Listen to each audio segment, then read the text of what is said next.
Anies yang pertama lebih ganteng dari saya itu jelas. Yang kedua, ya,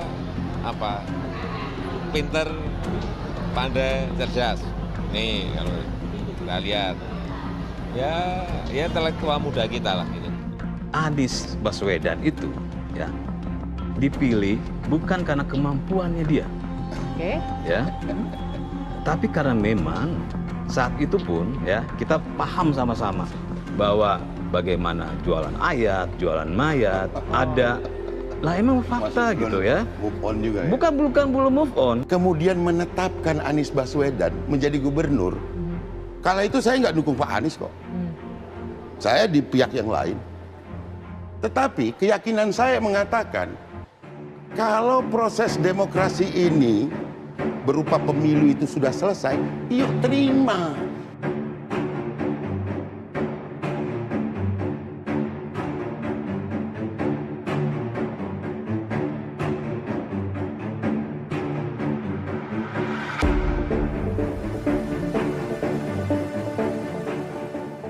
Saya lanjutkan. Bung Teddy tadi mengatakan Pak Anies sengaja memposting ini untuk menuai pro dan kontra. Ada tujuannya tertentu. Apa kalau Anda melihatnya?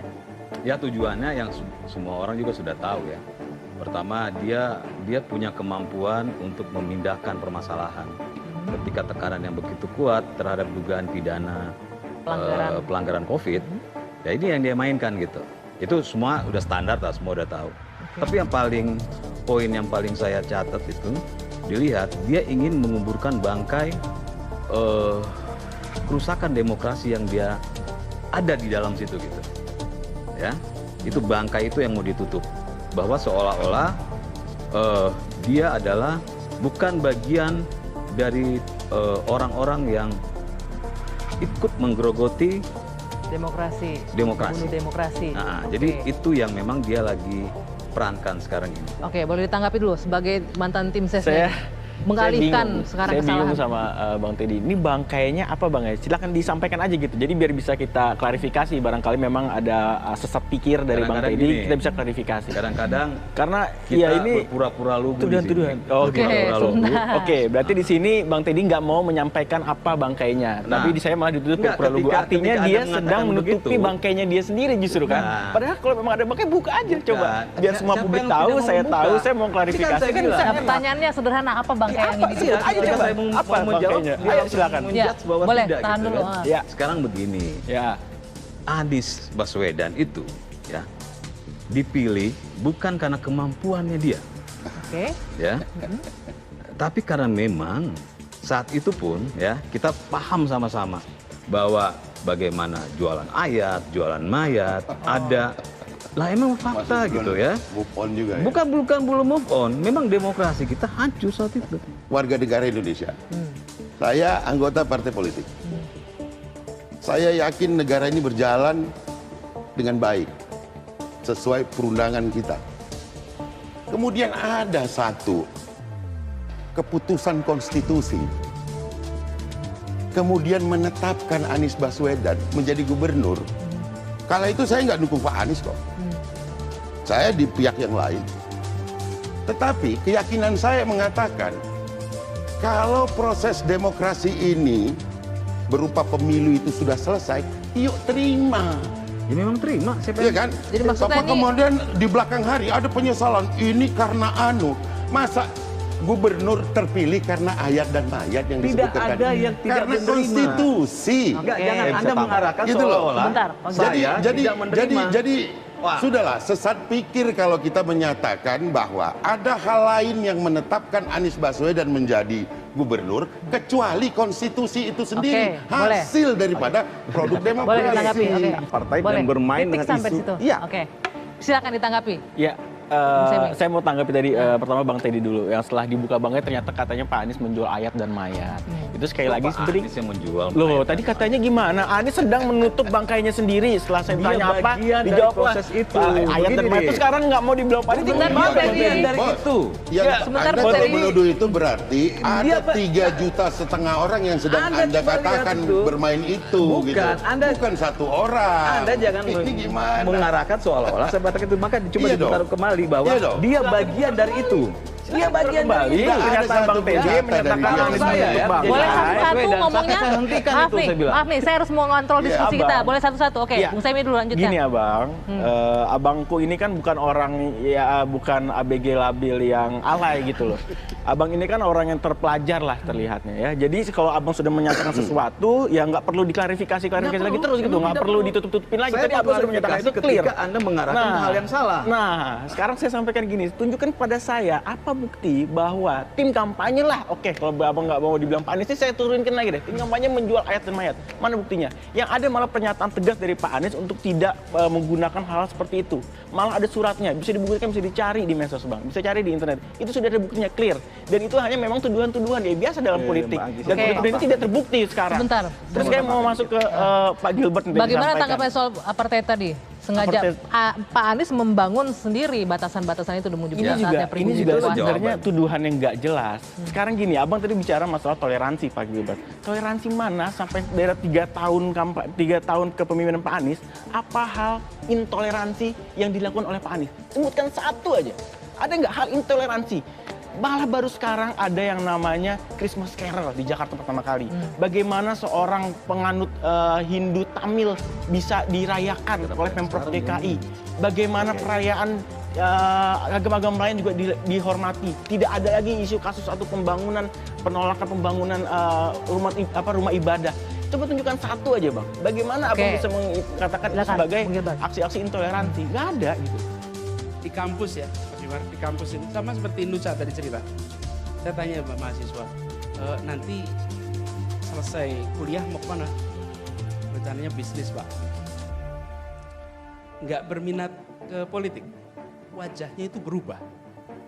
Melihat rektornya kayak, you are so wrong. Jadi kok bisa rektornya tanya kok nggak ke politik gitu. Terus dia bilang, kenapa bisnis?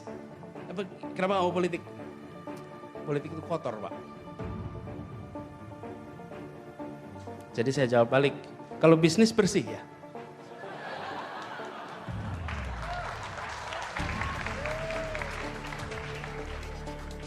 Bersih atau kotor itu cara kita menjalani, bukan soal sektor. Sektor manapun bisa bersih dan kotor, tapi cara menjalaninya menunjukkan integritas yang kita miliki. That's the answer. Nah, orang-orang baik di Republik ini banyaknya luar biasa.